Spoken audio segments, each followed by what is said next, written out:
Hey folks, this is Big Mike Zlotnik. Welcome to Temple Lunch and Learn. And I'm joined here by two wonderful gentlemen, James Jimmy Reeman and Ryan Wynkoop. James is a fighter pilot. Thank you for your service, James. And also he is a Delta super tenured, super senior captain who leads many junior captains. He helps them learn, get better at being a great captain. So welcome to the Lunch and Learn, folks. Thank you. Thanks, Mike. I think that's a nice way of saying I'm old. I've been around for a while, but I'm retired from flying fighters now, and so I'm an instructor and an evaluator pilot at Delta. Well, old and wise. It's kind of funny. Wise old man. As we get older, we generally get wiser. And folks, for who are tuning in into this Lunch and Learn, uh, Jimmy was a guest on a Big Mike Fun podcast.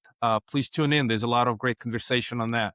I wanted to first talk a little bit, just two words about Wings Over the Rockies. It's a great charity you're involved with. So would you Sure. Oh, start you with bet. saying, And thanks. yeah, give it a Thanks little for the love. shout on that.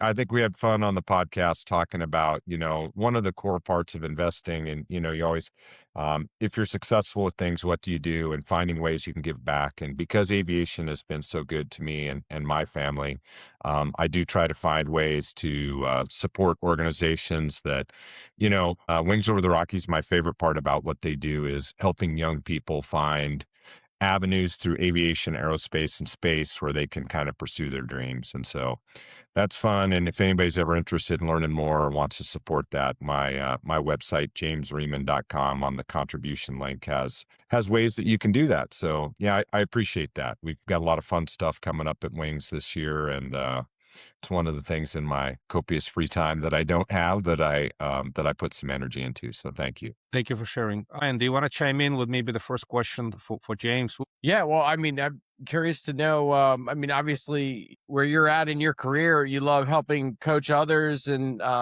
yeah, how do you like working with others? How do you find that skill set? I guess I'm curious about that. I mean, when Yeah, sure. Well, and anyone who's watched Top Gun, that the first one was funny because one of the punchlines that came out of there was never leave your wingman. And when you grow up in a military aviation squadron, the camaraderie and the culture very much is a reliance upon other people. And that's tough because fighter pilots, for the most part, are alphas, right?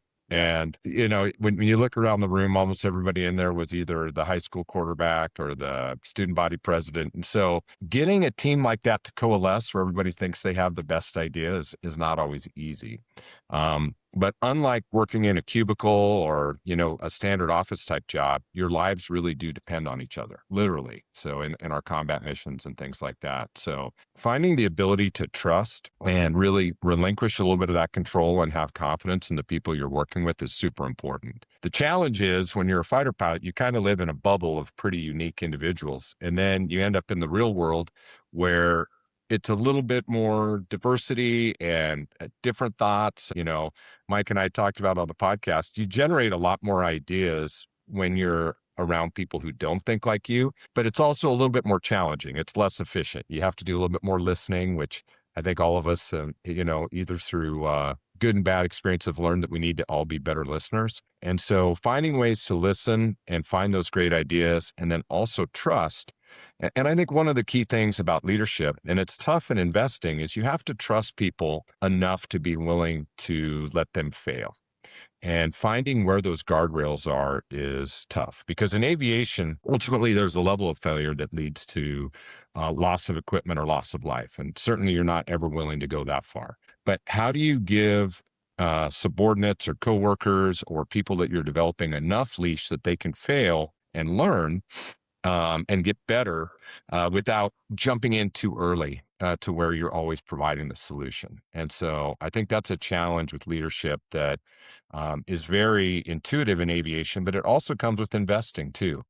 You have to provide enough guardrails for people to try their own ideas, but also not enough leash that they're going to risk their livelihood or something like that. So I think that's an interesting piece where you try to balance delegating responsibility with enough control and I think that's hard for people that like to be in control, probably like we do. So I'm interested how you guys have managed that, within the investment space as well. Yeah, that's great feedback, actually. Yeah, what came to mind while you were talking is like when the student becomes the teacher, and a lot of times when we have conversations with our investment, you know, um, groups or individuals out there, we're as much trying to glean and learn from them on their perspective on the markets and what they're interested in, as much as bringing our own perspective and kind of mirroring the two together, to make sure that we're, aligned in common thought and trajectory on where we'd like to see things go.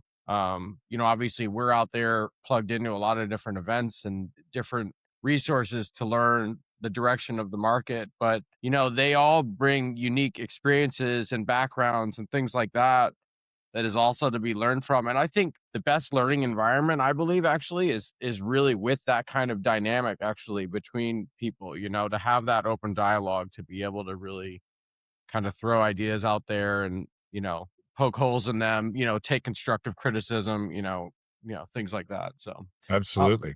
I'll just add one couple of quick thoughts here, and then we'll go to the next topics. We talked about this a little bit on the podcast. I think it's continuous learning.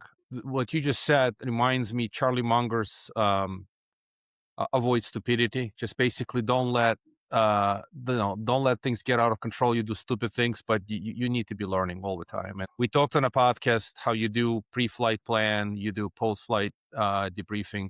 Same thing happens in any rapidly learning environment. I talked about this in chess. We do this all the time, and you do it in investing as well. You try to have a game plan. You try to project what the investment should do, what is business plan, but you got to be prepared, just like in a fighter pilot, to react to unexpected circumstances. And the smoother the flight, the more you can prepare, the more you can foresee all these unexpected circumstances, the better the chances that you'll have a smooth flight and you won't have to react to some unexpected events. And I think you said in the podcast, you earn your whole pay in one flight when things don't go well. Yeah, The I mean, failure is, one of my favorite investment advisors, it was funny to reach out to him and he says, "Hey, you don't make your money when things are going well. You make your money when there's a downturn, when there's an unexpected event, and you really have to work a little bit harder. Everybody looks really smart when everything's going well, right? So, yeah. So anyway, let's switch the subject. Let's talk a little bit about sort of we live in the age of AI, and AI is everywhere. It's almost like it's been around, but this just suddenly came out of the closet, and before it was all sort of in the shadows, and now it's in the spotlight. The AI hyperscalers, all these companies that were just basically leading tech world suddenly became these hyperscalers and making massive investment of unprecedented proportions, using their balance sheets, borrowing money, just building out infrastructure, and all the growth and all the supporting manufacturing, industrialization. It's all happening today in the United States. And not only that, we're also in a fierce fight with China. I mean, we're not calling ourselves, we're not enemies, but we are adversaries. We're competing. It's a peaceful competition, but it's happening. So it's a race forward. I'm just curious to hear your thoughts. How does a pilot think about all this? How does it connect to aviation? How does it connect well, to investing? Mike, and you know this, but part of the role that I held in the military toward the end was I commanded a space squadron, and what I almost equate this to was, the Cold War era Soviet and United States space race, and they each wanted so badly to not only be the first to the moon and the first to develop all these technologies that competition created so much growth. And I see that competition right now, with China in terms of AI. It's not, no one's firing weapons at each other, but the fact that so desperately they don't want the other entity to be the first one to get there, that a lot of uh, both investment as well as innovation, they're leaning really hard into it. And I think great things come from that. It was always kind of frustrating for me in space to go, hey, look at what we were doing in the late 60s in terms of how rapidly that was advancing, to want to I won't say stagnated because cool things kept happening, but it wasn't in the limelight with the type of investment. And I really see artificial intelligence and the infrastructure behind that right now very similar to, the Cold War era competition between the Soviet Union and the United States back in the day. And as a pilot, it's interesting because it doesn't directly affect our airplanes, but indirectly, I mean, it affects so many things. And it's hilarious just to watch other pilots, whether they're evaluating a restaurant or we have a very complex pilot working agreement at Delta. And so contractually, it's like, we got in after 2 a.m. Does that trigger some extra pay? And guys always had a challenge. Well, someone uploaded the pilot working agreement to ChatGPT, and now folks just go on there, they take a picture of their rotation, and in seconds it goes, yep, this is the rule that it triggered, and this is how much you should get paid. And I mean, obviously, you have to be careful not to take everything as gospel, but just the mainstream embrace of ChatGPT, as you mentioned, from a few years ago, where people were like, oh, I know what the idea of AI is, to where Joe consumer is using it on a daily basis, or like me, dozens of times a day, just for access to information. And the infrastructure and build out behind that. One thing I'm interested in you guys and specifically Tempo is, the big players, that's something that, you access through the major markets, but some of the little niches in between, whether it be manufacturing or different ways that AI is being supported, I think are super interesting ideas where people can be involved. Yeah, thanks for the comments, and Ryan, I'll give you a chance to share your thoughts. But I was just going to say, yeah, the massive investments happen through hyperscalers. I mean, these are the Googles, the Microsofts, the Metas, the Max 7 in essence. They are the biggest players, and you can obviously play the market that way. But there's another ecosystem in the universe out there with smaller players, and all the support, obviously industrial production, steel, all the manufacturing that needs to happen to enable the hyperscalers to do what they do does exist out there. And just had one more thought on the. Well, let me hold that thought, Ryan. Any quick comments? Yeah, I mean, it's definitely a hot topic and affecting, I think, our business on a lot of different levels. I mean, like Mike was just touching on, we just did this industrial, steel manufacturing deal, and investors that are really sharp to what's going on, I think are looking to see where there's opportunity in that space. I think it's going to continue to evolve. I have even seen a little bit in the media about, kind of, we need to be cognizant of how much energy we're using. We want to make sure this is sustainable growth, smart growth as well. But there is a real need, obviously, that is going to continue to grow. I think it's going to be a balancing act for sure, but something to come for a long time in the market. And really, I think we're just seeing the beginning of it really in the last year or two take off. I think we've got a lot of runway ahead on a more like granular level with our own operations as a company. We've integrated and used it in a lot of different ways, which I think is really interesting to see on a smaller. We're more of a boutique investment firm. We've used it to help overlay on our underwriting of deals, market analysis, and pulling together aggregate data on different submarkets or different asset classes.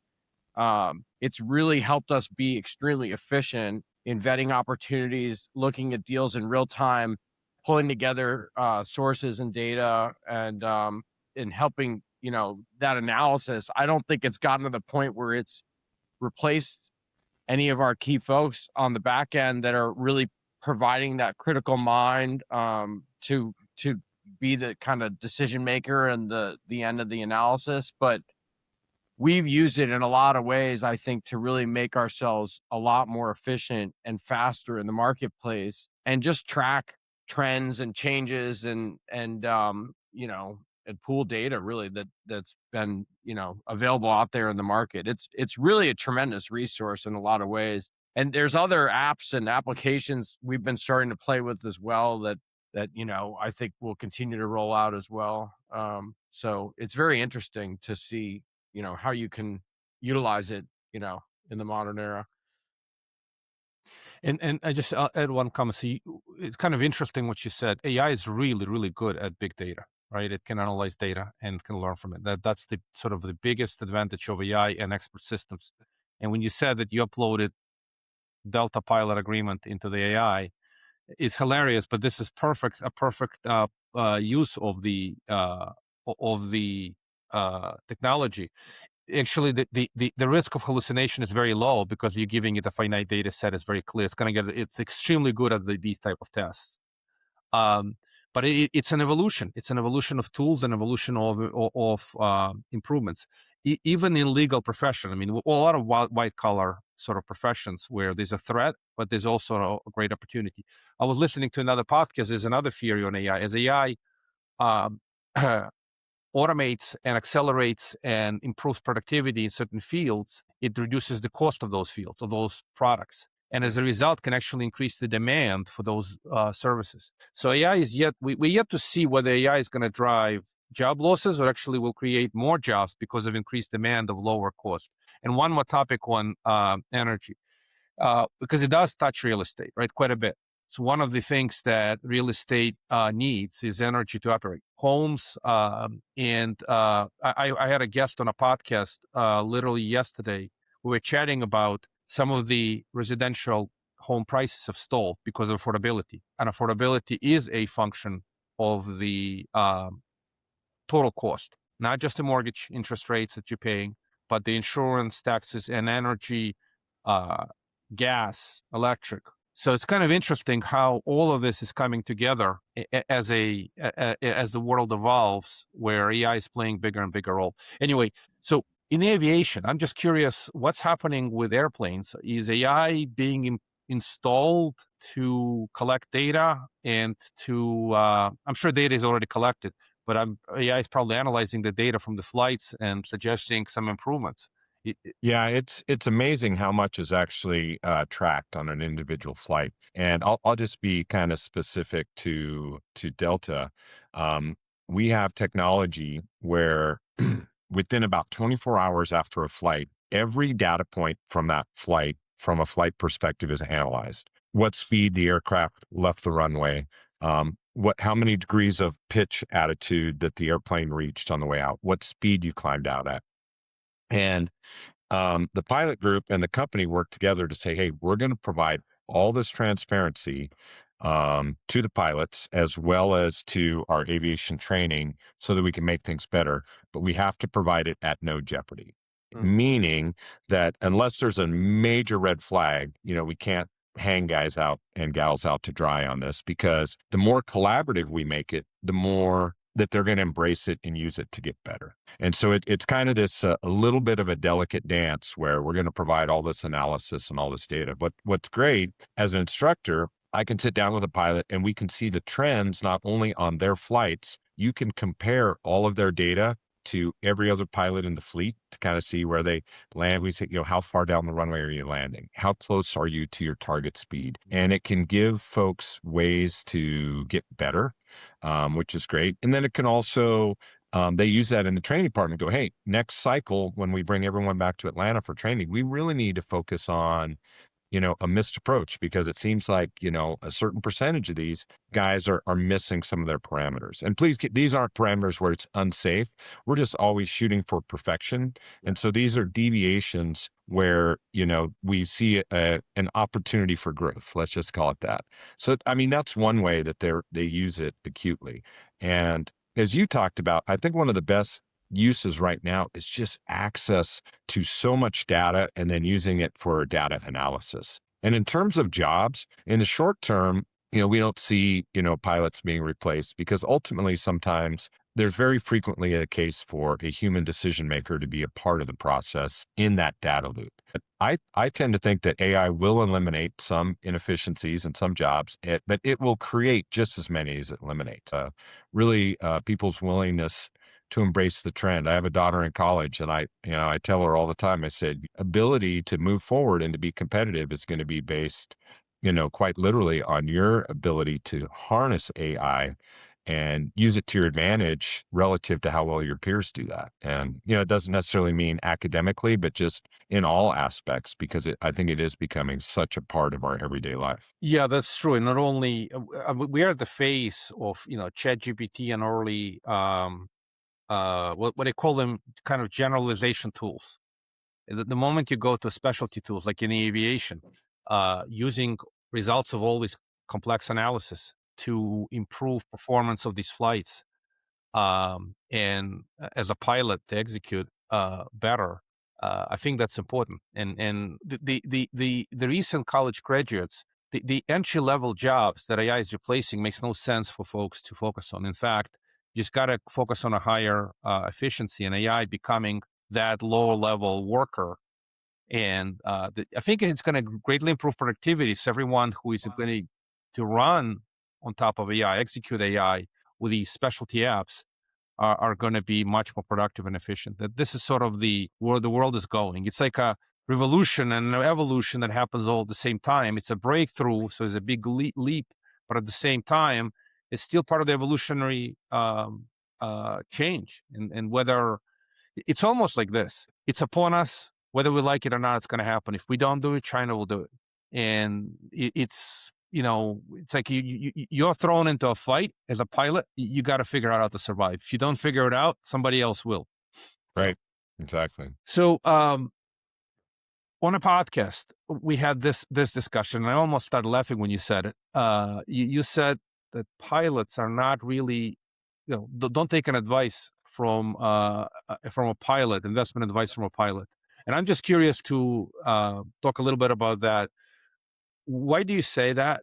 And how does it apply to to today's world? Or could have been a joke? I just sometimes you can Yeah, crack a joke. I think it was a little bit of a joke when they say don't take investments from advice from a pilot. I think in any workspace, your coworkers are not always your best investment advisors, right? With a crazy stock tip or an idea.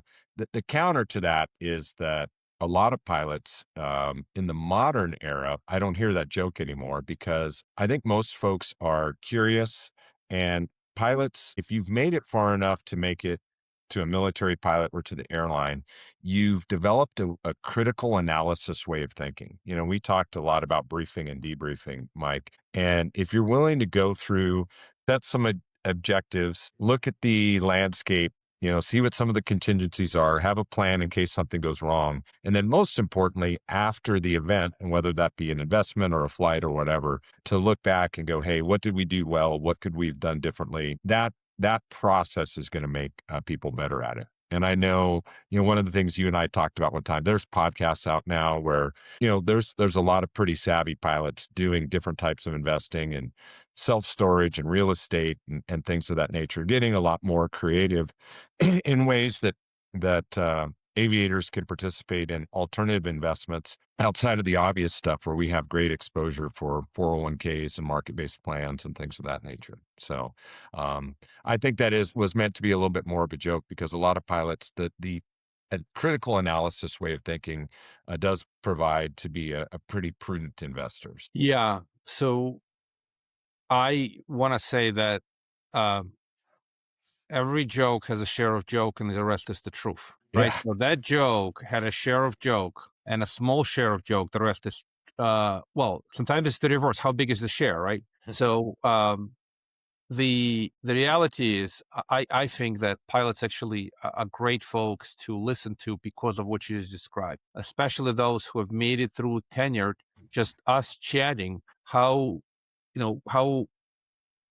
you've evolved and many other pilots evolved in their critical thinking and analysis, because investing is a learning process. And those who claim perfection, they either, Bernie Madoffs, they're complete crooks, or they've gotten, brilliant like Warren Buffett. But there are a lot of people in between. And the only way you can get better is through continuous learning. And continuous learning requires actually skills very similar to pilot skills, with a plan before plan, during and after. And understand what has gone wrong, because investments sometimes malfunction. And it also teaches you all the skills of diversification, all the skills of spreading your risk around. Like you talked about, many pilots are forced to save through 401k, exposed to Wall Street. And going outside of the Wall Street is not the norm. And it's not just the pilots, it's the entire system. The US, I don't know how about other countries, but the US system has been built, trained by Wall Street. Make it easy, make it simple.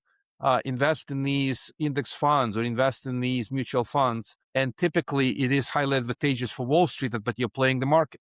And when the market is great, then everybody's complacent, everything is wonderful, but things do revert to the mean. And if the market gets a little too ahead of its heels, things will revert to the mean or likely to revert to the mean. We don't know when, but things don't go permanently just up and up and up. There are periods of time when there is a significant correction. And having diversification and alternative assets, like you're saying, self-storage, industrial, shopping, multifamily, can help withstand these volatility swings. Just curious, any thoughts from your perspective with alternative investments?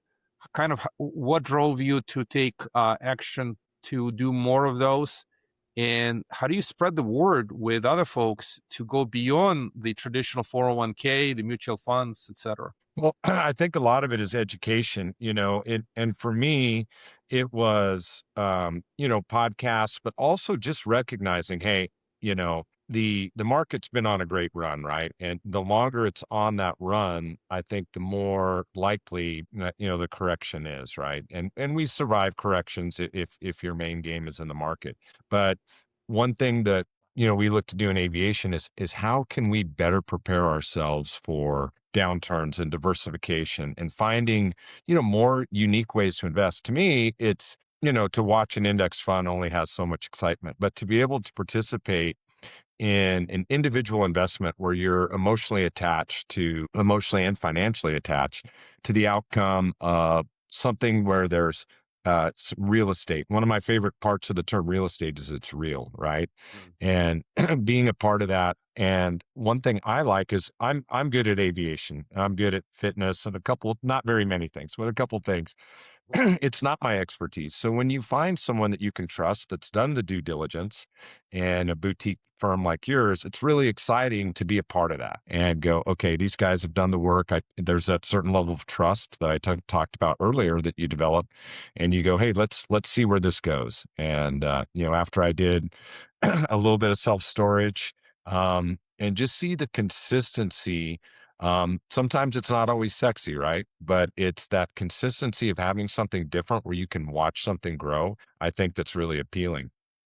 I want to turn this around with a question for you guys. One thing that we use in aviation that I don't know that it exists in investing, it might, but every 9 months, every major airline pilot goes back to the simulator. And one of the fun things about the simulator, it's no jeopardy. So we go engine failure, engine fire, terrorist threat, thunderstorm, something broken, and we're able to do a simulation, make some mistakes, pause the simulator, debrief it, learn from it without the consequence of an actual, whether, at an extreme be an accident or, discomfort. And investing, I think people, unfortunately, sometimes the only way they learn is actually, through mistakes without that simulator. Is there anything in the investment space where you're able to do simulations? Is that something you do so that you can learn from it without actual consequence? Yeah, Ryan, I'll start and You got it. you chime in. Yeah, so the general concept is stress test. So you can stress test investments assumptions. So by stress testing, it's your engine failure, right? So something malfunctions and one of the variables, occupancy drops. You have a self-storage facility. Another facility opens up. Somebody was crazy enough to build another property too close to this one, and suddenly you have a competition. You have storage wars. It's not whatever you want to call it, and this has happened. The crazy part is some parts of the country have seen this, and these stress conditions could be very, very impactful. So can you prepare for this? Sure, you can prepare it through stress testing data. You can stress test, obviously, rental rates, whatever it is. Self-storage is a monthly rent, right? You go to multifamily, it's annual rent. You go to shopping plaza, it's 10-year leases. You go to industrial, it's 20, 25-year leases. You can stress test very different variables, but the sensitivity to these changes is obviously much more significant in certain strategies, even though they're supposed to be defensive until somebody builds another facility or somebody overbuilds multifamily in a given section of town and you have more supply than absorption rate. When that happens, yes, it's your engine failure condition. So we've seen this live through the last cycle when the interest rate spiked, but the construction was heavy before the interest rate spiked. So it was very interesting to observe in real world, not in a simulator, what had happened. And then it hurt a lot of investments because a lot of construction projects took longer. They couldn't sell upon completion. They couldn't lease these units the way they expected. The rates fell. So it's a real world stress test. It's that, some planes crashed, right? Let me put it this way. Can you do it without, can you do it in the simulator? Yes. You could do it through sensitivity analysis. You're sensitive to interest rates. You're sensitive to market rate. You're sensitive to many variables. So you could do it on paper, but can you prepare for every possible condition? And what we saw in the last cycle in the commercial real estate, the conditions were extreme. It's almost like you flew into a hurricane, like literally flew into a hurricane, and all your training was for normal conditions. And then you were experiencing winds far greater than you've ever seen in your life. So now you have to figure out how to survive. Not every plane survived. So the answer to the question is it exists. There's a theory about it. We do this normally on deals. You stress test, you do the sensitivity analysis, but can you prepare in a simulator for these extreme conditions? Both engines fail. Like the flight that both engines, where he took off LaGuardia and he flew into a bird flock of birds, and both engines failed at the same time, right? How often do you prepare for that condition? That pilot was brilliant enough to land in Hudson River. So I'm going to stop for a second. I don't know, Ryan, if you have any additional thoughts on this. Yeah, this actually brought up a lot of thoughts for me, actually. But I think what Mike is referring to is obviously the major market challenges we've had over the last number of years has in real time informed how we're managing our existing assets that, have had challenges or, gone through this cycle, but also it's informed, what we're looking at and where we see the real opportunity in the market right now. So we're continually integrating, the knowledge I think that we're learning in real time. But there's something, I worked at Amazon for a while out in Seattle, and there was something we always talked about there, which was the rhythm of business. And tempo, we do maybe like 4 to 6 deals a year. I think every quarter we're issuing quarterly reports out to investors. We're vetting individual opportunities that we're going to look at for new investment in the market. But we're also, we have a weekly meeting and a Monday board tracker. We're also continually reviewing every element of the business and how we're executing that. And I think it really feels like about every quarter when we're kind of completing a deal, which you can almost say that's about on a quarterly rate, we're going through really a comprehensive review of where we can see continued process improvement. We're about to roll out new financial reporting, in this current quarter, for instance. We're always looking at like how we can better be underwriting deals with AI tools or things on the back end with our portfolio management team, or how are we applying that to the management of existing assets. So I think, I don't know, there was a term that when I was in the tech world, they talked about SMEs, subject matter experts, and that term never sat right with me. I always like to keep the mindset of forever a student. And the one thing I really like about Tempo is that we all kind of have that mentality. It's like, where can we all draw from, constructive criticism and look to then set goals as a team on how to continually drive and improve the process.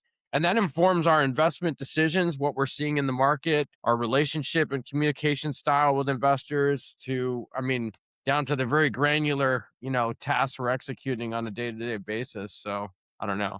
I'll add one more quick comment. Yeah, Ryan, great comments. And I'll just tell you from the last cycle, and it's again, you try to prepare as much as you can in kind of the lab or the simulator, but sometimes you go to the battlefield, right? You just wind up.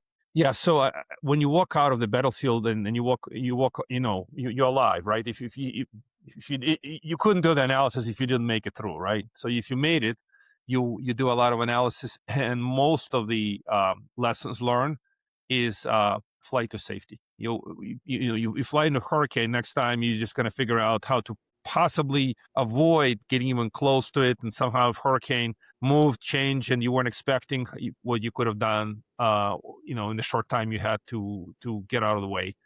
So recent lessons learned, and all these deals, including the industrial deals that we've been focusing on, is flight to safety. Well, what do you do today when you went through the cycle of 21, 22, 23, when the rate spiked and the whole environment changed? For those who don't know what transpired, the Fed hike fast and furious, that hasn't happened for a long time, that dislocated the market, and they kept higher for longer. And that pain continued to stay in the system for too long. And we're gradually kind of coming out of it with Fed cutting slowly. So the lessons learned is, what do you do to prepare for the storm again in the future? And it's so fascinating that the pendulum swings both ways too much. So at one point you're paying very little attention to risk. At some point you're paying insane amount of attention to risk. Yet they're risking everything. You're really focusing for every possibility how you could lose money. It's, again, back to Charlie Munger. He used to say, invert, always invert. How can you lose money? How things can go wrong? And you look at every possibility of that. And then if you prepare for all those possibilities and you can still survive and do well, then you've got a very, safe flight path, in a matter of speaking. This comes to mind. My dad always used an expression when I was a kid and he was in the working world, that when there's chaos, there's opportunity. And I think you got to keep that mindset. I think the last number of years in the market, there's been a lot of volatility. There's been a chaotic in real estate versus the stock market. Just to be very clear, stock market has been exactly the reverse. It's very complacent. It's in a very happy place, but that's when the danger zone is, in a matter of speaking. That's true. But I think if you keep that mindset, it's how are you continually applying that, process improvement or analysis on where the opportunity is, and marching forward. So one thing I'm interested in hearing from you guys, and this applies a bit in aviation. It was more, I think it was more sharp in the military, is too much risk aversion leads to loss of opportunity. And so balancing risk management, risk aversion with also, hey, at some point you have to embrace, the more risk you embrace, the more opportunity that might be available in that. And there were missions in the military where we accepted a higher level of risk. So and it literally was called, what is the acceptable risk level today? There might be some losses because, hey, the homeland is at risk.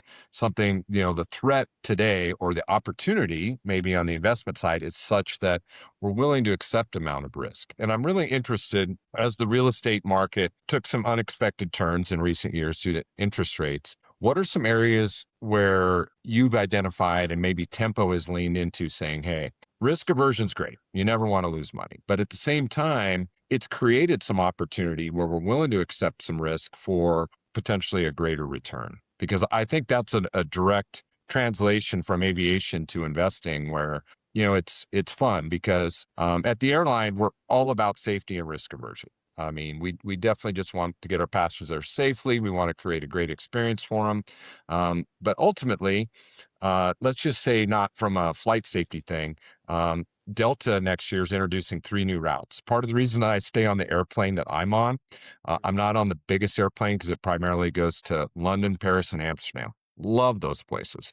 But my new destinations next year are Sardinia, Porto, Portugal, and Malta. And I'm like, oh my gosh, right? And I'm sure that the folks that chose these markets go, hey, Delta hasn't served those markets before. It could go well, but we have enough data to think that we're going to make money there. So talk to me a little bit about risk analysis and weighing that against opportunity, and maybe where this latest downturn has created some opportunities where you guys are going, hey, we're willing to take a little risk here because we think the return, I know you guys don't shoot for the wild returns, but it's a return that's going to be, maybe a little bit better than your average alternative investment. Yeah, that's a great question, Jimmy. So I will say this: the term we use in the world of investing is called asymmetric return. The concept is pretty straightforward. You can't avoid risk. If zero risk means zero return in theory, right?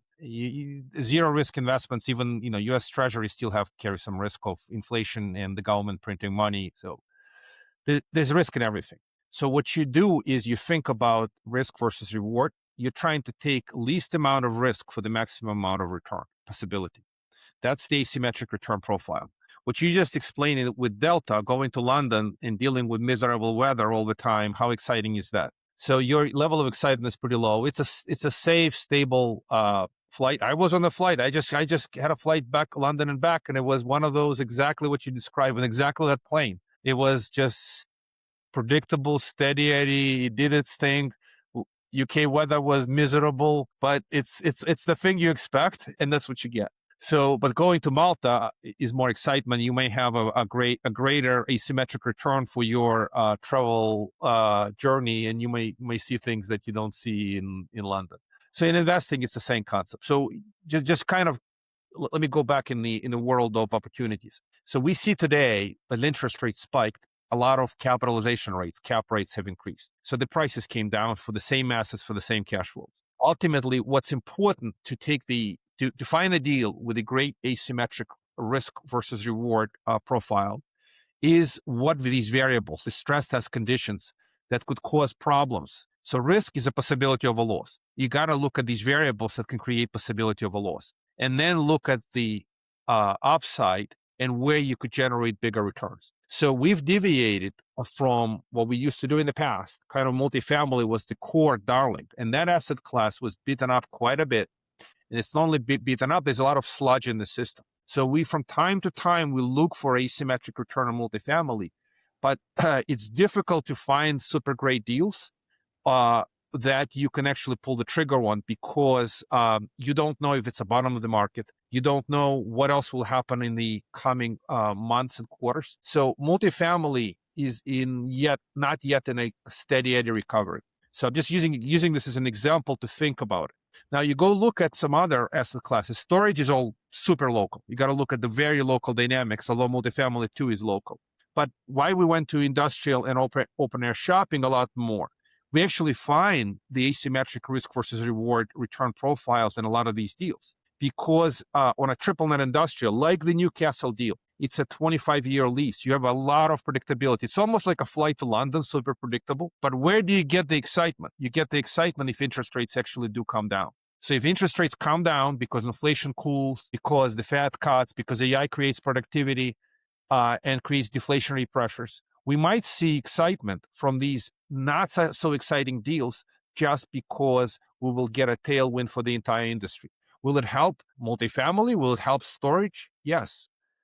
So you don't need to look for absolutely exotic places to find excitement, in a matter of speaking, an asymmetric return. So that's the concept. How do you reduce risk, look for the still really solid upside, and what happens? How do you get to home run kind of environment, even though you're shooting for a double or a triple? Right. So it's that kind of thinking. Yeah, of course, every deal is one deal at a time, and you got to look at local dynamics. You got to look at specific characteristics of that market, of the strategy, of the long-term lease. So and I want to add one more thing in that whole asymmetric return profile. I mentioned this earlier, but it really came to light in our recent thinking. So in real estate, there are basically monthly rent assets, early, 5 to 10 years, and then call it long-term, 15, 20, 25-year leases. Why it's important is because the risk is associated with the duration of a lease, right? So the longer the lease, typically the lower the risk. And that's how we gravitated to these longer duration leases, which are typical for open air shopping and industrial, versus multifamily and storage. So multifamily and storage can actually outperform if it picks up significant tailwind, but it has to fight through oversupply issues and market absorption. So all that said, that's a macroeconomic view. You could find a phenomenal deal in any strategy with a motivated sell situation, special circumstances, with an asymmetric return profile. I know it's a lot of talk. I'm going to shut up and let you comment, and maybe Ryan, you could chime in. I'll tell you, for me, and I'm working with you guys both in open air shopping in San Diego, and then Midwest industrial, which I love the my perceived disparity between those two, right? Because San Diego's this, amazing kind of sexy environment. And when you drop names like Cheesecake Factory, and, I think all of us have been to an open air mall, but you hit San Diego where there's no bad weather, just everything about that seemed appealing to me in terms of the upside. But then you really have to peel back the layer. I've got nothing against the Midwest, but obviously industrial Midwest is this completely different sector for me where it feels a little safer, a little more long-term thinking, although both of them are. So I love the fact that, you tie that, those are kind of my, my Sardinia and my Malta in terms of having, a couple of different places that have upside where it's not 100% certain, but given that the recent market trends, I think both of those look really good. Obviously, I'm excited about them. So And the other thing I'll add is the non-correlated strategies. That's what I really like about choosing different strategies, having some diversification. Is Ray Dalio teaches select 10, 12 non-correlated investments. He's generally all about stock market and public investment vehicles, and he has to deploy a large amount of capital. But you can do it on a smaller amount and look for non-correlated strategies, different parts of the country, different strategies. So diversification, you can never go wrong on diversification. It's almost like this. If you have too much diversification, it gets a little boring because portfolio just smoothens out the performance. But at the same time, it's important. You just never know. Like again, last cycle taught anything, a hot sector can get beaten up. Something that's leading the way. And again, we started this conversation with AI. And as much as I love AI and I love tech, I'm always mindful of the .com boom. It just kind of like, I remember that too vividly. It took place. The valuations got out way ahead of the actual earnings. Some companies had no earnings. Here you have hyperscalers that do have real earnings, but they're spending insane amount of capital in these stocks at a valuation that are set for perfection. Who knows what's going to happen? Maybe investments will slow down. Maybe the earnings will not keep up. That's why going back to the boring non-correlated asset classes at a time when the interest rates are high, to me, it feels an asymmetric return strategy. Only the time will show, of course. The only thing that kind of comes to mind is we've tried to make, I think, calculated analysis and investment decisions based on where the market has moved to where we think it's not just the safest, risk averse, moves, but also is where the greatest opportunity is. And I think, there's been, where there's been a little volatility in the market that kind of Mike was touching on, that has slowed the amount of investment into the space and opened up different opportunities. These are the last, 3 deals we've done really have been very, very strong offerings, I think, and really a great storyline behind those different properties. And we've seen them as very opportunistic investments because of where they've traded at from a valuation perspective. So, what's that, expression from Warren Buffett? When the tide goes out, you see who's standing naked or who has their shorts on or whatever it is.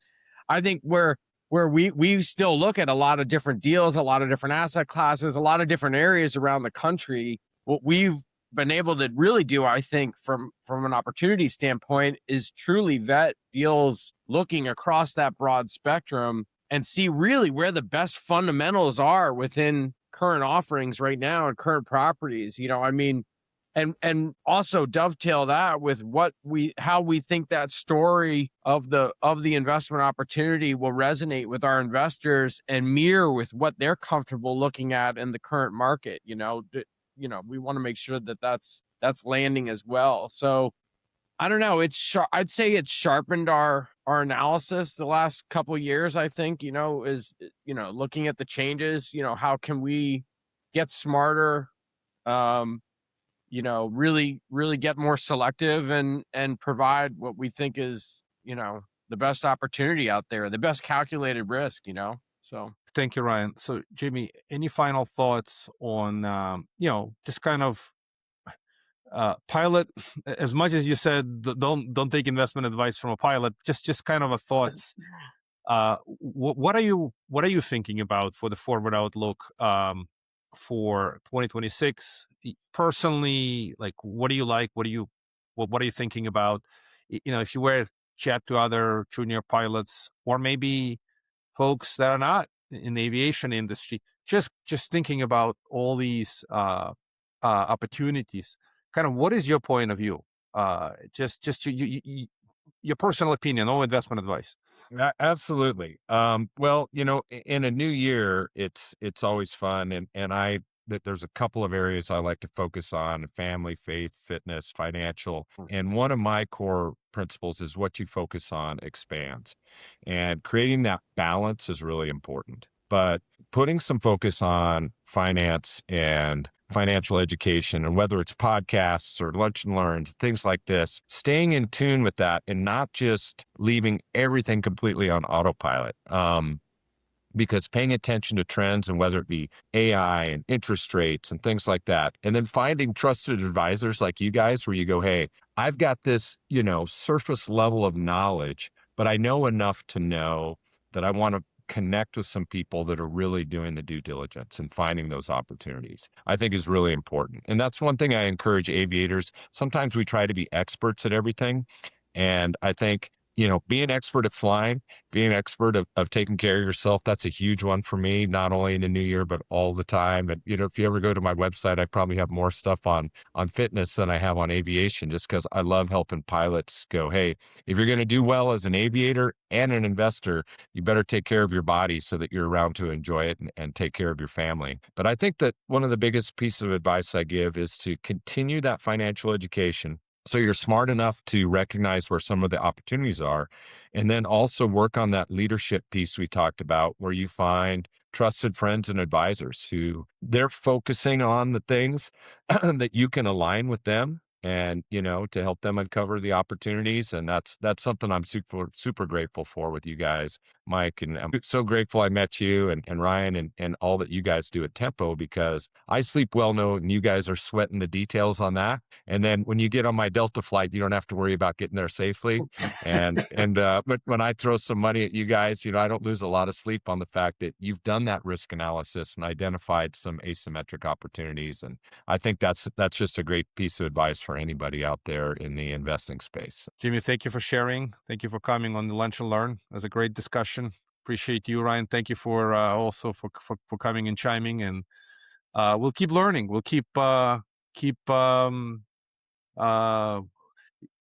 is this Delta keep climbing? Is this Yeah, that is our new slogan is, we appreciate you, but we appreciate you. keep Yeah, climbing yeah. with us. But we do appreciate you, and I thanks again for what you guys do. You're giving me some new vacation ideas too. Malta and Sardinia. I gotta check into those. You bet. In Portugal, there's a lot of expats. Portugal has a lot of advantages when people retire. So Nice. Oh, very cool. Thank you, Jimmy. Thank you, Ryan. all right, guys. Thanks.